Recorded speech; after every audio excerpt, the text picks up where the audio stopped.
लाडूसाठी मी घेतलेला आहे तीळ. कोणते बी तीळ घेऊ शकता तुम्ही. मी घेतलेला पाव किलो तीळ आणि गुळ घेतलाय पाव किलो. ती दोन्ही बी बरोबर घेतलेला आहे. तर दोन्हींची माप बरोबर आहे ती. हे पाव किलो घेतलं, गुळ पाव किलो घेतलं तर गुळ तीळ सुद्धा पाव किलोच घ्यायचा आहे. तर चला तर मग रेसिपीला सुरुवात करूया. पहिले तीळ भाजून घेऊया. आज मी घेऊन आलेली आहे मकर संक्रांती स्पेशल. तर सगळ्याच्या घरामध्ये बनणारा तीळ गुळाचे लाडू. तीळ छान असं भाजून घ्यायचं, म्हणजे भाजून घ्यायची तीळ. तर आपली तीळ भाजली गेलेली आहे. तर थंड करायला ठेवूया. हे तीळ थंड होत आहे तोपर्यंत आपण गुळाची चाचणी तयार करून घेऊया. ताटाला लाडू चिटकू नये म्हणून ताटाला थोडंसं तूप लावून ह्याला तयार करून ठेवूया. तूप लावलं, ताटाला तूप लावल्यामुळं खाली चिटकत नाही आणि लाडू सुद्धा अजात निघतात आणि लाडू तयार करायला आपल्याला वळायला सुद्धा मदत होते. तर चला तर मग हे ताट तयार आहे. आपण आता चाचणीकडे बघूया. तर गुळासाठी मी घेतलेलं आहे तूप गरम झालेलं आहे. गुळ घालूया. गुळ घेताना किसूनच घ्या. किसून घ्या किंवा असं मोठे मोठे असं तुकडे सुद्धा किसून घेऊ शकता या तुकडे करू शकता. पण जास्त मोठे मोठे बी ठेवायचं नाही. गुळ पिघळण्याकरता उशीर होतो, चाचणी करायला उशीर होतो आणि तेव्हापर्यंत आहे ना गुळाला चाचणीला वास सुद्धा सुटतो. त्यामुळे आहे ना गुळ असं तुकडे करून घ्या.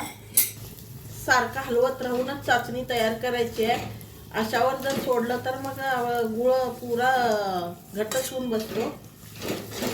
तर आपला गुळ वितळायला आलेला आहे. अजून थोडंसं आणि सारखं हलवत राहायचं आहे.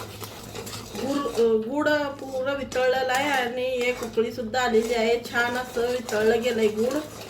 गुळ गुळ गुळ आपलं पगळं वितळलेलं आहे. तर चाचणी आपण कशी ओळखायची तर इथं बघूया. एका वाटीमध्ये पाणी घ्यायचं आणि असे 1-2-3 थेंब टाकायचं. एक सेकंद थांबायचं. मग बघायचं आपली चाचणी तयार झाली आहे का. चाचणी अजून 1-2 सेकंद थांबूया. चाचणी अशी पाहिजे आपल्याला, थोडी तुटण्यासारखी. तर अजून एकदा बघूया. मगा झाली नव्हती चाचणी, तर आता अजून एकदा बघूया चाचणी झाली का.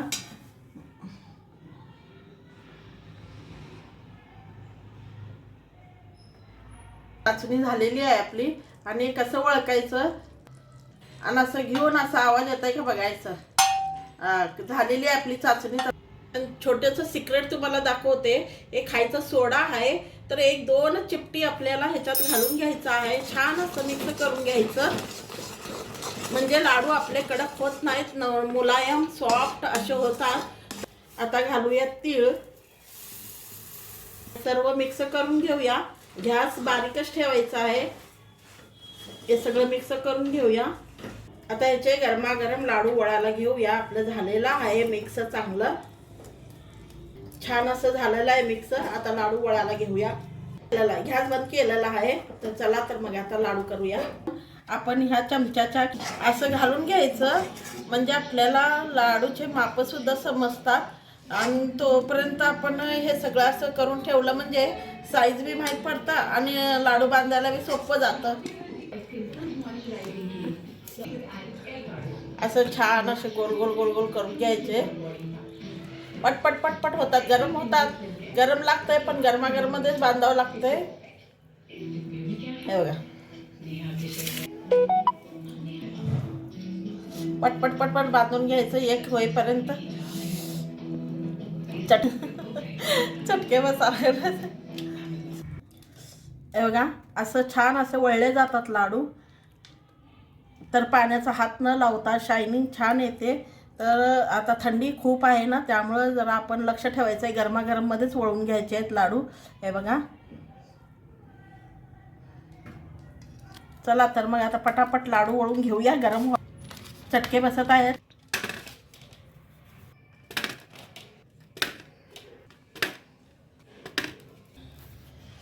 हा झाला लास्ट लाडू. छोटा झालेला आहे. एवढंच उरलं होतं. तर सगळे एकसारखे गोळे छान झालेले आहेत. तर कशी वाटली माझी रेसिपी छान वाटली तर लाईक शेअर जरूर करा, कमेंट करा. म्हणजे तिळीची रेसिपी बघून करून पहा. छान होतात. बघा, मऊ आहेत.